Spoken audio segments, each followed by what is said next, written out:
രജമി, എന്താണ് തോന്നുന്നത് ഇവിടെ കേരളത്തിനോട് ഈ രീതിയിലുള്ള അവഗണന പ്രധാനമന്ത്രിയിൽ നിന്നുൾപ്പെടെ? നേരത്തെ തിരുവനന്തപുരം കോർപ്പറേഷൻ പിടിച്ചതിന് പിന്നാലെ മോദി എത്തിയിരുന്നു. അന്ന് എയിംസ് ഉൾപ്പെടെയുള്ളവ പ്രഖ്യാപിക്കുമെന്നൊക്കെ കരുതിയിരുന്നു. ഇന്നും അത് പ്രതീക്ഷിച്ചു, ഉണ്ടായില്ല. എന്താണ് ഈ അവഗണനയ്ക്ക് കാരണം? അത് മോദിയോട് തന്നെ ചോദിക്കണം. പക്ഷേ ഇങ്ങനെ ഒരു ചതി ഇത് രണ്ടാമത്തെ തവണയാണ് മോദി കേരളത്തോടല്ല, സത്യത്തിൽ BJP-ക്കാരോട് ചെയ്തത്. ആ പാവൻ രാജചന്ദ്രശേഖർ ഇന്ന് വൈകുന്നേരം രാവിലെ ഈ പരിപാടി തുടങ്ങുന്നതിന് തൊട്ട് മുമ്പ് വരെ ഞങ്ങൾക്ക് വരാൻ പോകുന്നത് നോക്കൂ, റെയിൽവേ പദ്ധതികൾ വരും, ഹൈവേ വരും, പിന്നെ വരും എന്ന് പറഞ്ഞ് അങ്ങോട്ട് കയറിയുള്ളൂ. ഒരു വാക്ക് പറയാതെ നരേന്ദ്രമോദി എല്ലാ ജീകമാർക്കും കൈകൂപ്പി കൊടുത്തിട്ട് തിരിച്ചുപോയി. ഇങ്ങനെ BJP-ക്കാരെ വെട്ടിലാക്കും എന്ന് ഞാൻ പ്രതീക്ഷിച്ചില്ല. എന്തെങ്കിലും ഉണ്ടാകുമെന്നാണ് വിചാരിച്ചത്. ഇതിനു മുമ്പ് വന്നപ്പോൾ നമ്മുടെ തിരുവനന്തപുരത്തെ മേയർ VV രാജേഷാണ് പ്രതീക്ഷിച്ചത്.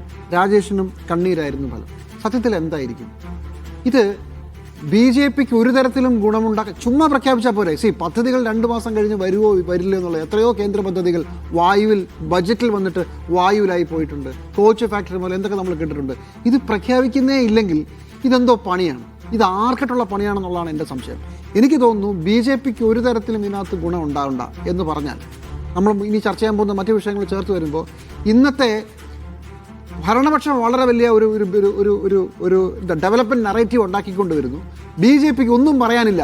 ഞങ്ങളെന്തോ ഭയങ്കര സംഭവമാണ്, മാറാത്തത് മാറും, എല്ലാം ശരിയാകും എന്ന് പറയുന്ന നരേന്ദ്രമോദിക്ക് ഒരു പദ്ധതി പോലും പറയാനില്ലെങ്കിൽ വികസനത്തിൻ്റെ ഏക കോൺട്രാക്ടർ, മൊത്ത കോൺട്രാക്ടർ ആരാ? അത് CPM-ആ, അത് കേരള സർക്കാരാ എന്ന് ഭംഗീന്ദ്രനെ സമ്മതിക്കുകയല്ലേ? ഞങ്ങൾ ഒരുപാട് പദ്ധതികൾ നാട്ടിൽ ഇത്രയും പദ്ധതികൾ പ്രഖ്യാപിച്ചു എന്ന് പറഞ്ഞ് CPM-ൻ്റെ തെരഞ്ഞെടുപ്പ് മെഷീനറി കത്തി നിൽക്കുകയാണ്. ഇപ്പം മോദി വരും, ഞങ്ങൾ ഇപ്പം കാണിച്ചു തരാൻ മറുപടി എന്ന് പറഞ്ഞിട്ട് ഒരു വാക്ക് പോലും മോദി പറഞ്ഞില്ലെങ്കിൽ മോദിക്ക് ഇത് അറിയാത്തതല്ലല്ലോ. ഇതാരെ സഹായിക്കാനാണ്?